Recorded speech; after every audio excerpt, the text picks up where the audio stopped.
السلام عليكم ورحمة الله وبركاته. اليوم عندنا الدرس الثالث من دورة اختراق الأجهزة. طبعا بهذا الدرس أول شيء راح نفتح بورد أو منفذ لجدار الحماية. أول شيء نروح إلى كنترول بانر أو لوحة التحكم بالعربي، نحولها إلى رموز صغيرة ونروح إلى جدار الحماية.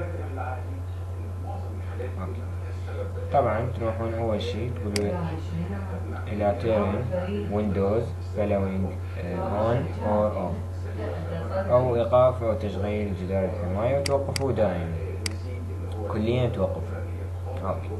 بعدها راح تروحون مباشرة. طبعا أنا هعيده من جديد تشوفون وهيش راح يطلع لكم، تضغطون. ثاني شيء تروحون إلى advanced setting. اوكي، طبعا تطلع لكم نافذة جديدة، توقعون نافذة قديمة. اوكي، ننتظر شوية.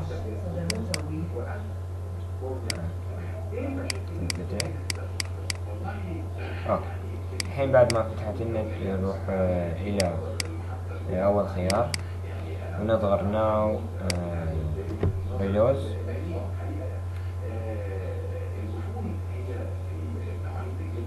نضغط بروبرين ونضغط نيكست، all بروبرين نضغط نيكست ونضغط اي رقم. تمام، نكتب، نعيد من جديد قاعدة جديدة بالعربي ونروح بورد، نختار كل البوردات عمود مصر عندنا مشاكل، ايضا نختار اي رقم من جديد نعيدها على بورد، ولكن بدل طبعا كل البوردات نضغط UDP بورد UDP اللي هو البوردات الصادرة. الحين نروح للصادرة، هنا كانت عندنا الوادرة أو الواردة، هنا الصادرة أو ثاني خيار. نروح لإنشاء قاعدة جديدة، نضغط ناو، نضغط all program. هنا راح يجينا خيار always connecting. اوكي، نضغط اي رقم من جديد نعيد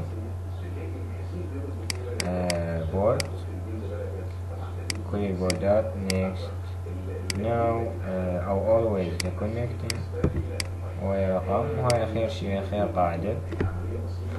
ونروح البورد all board بعدين UDP، تكررون هاي ونروح نقول always connecting.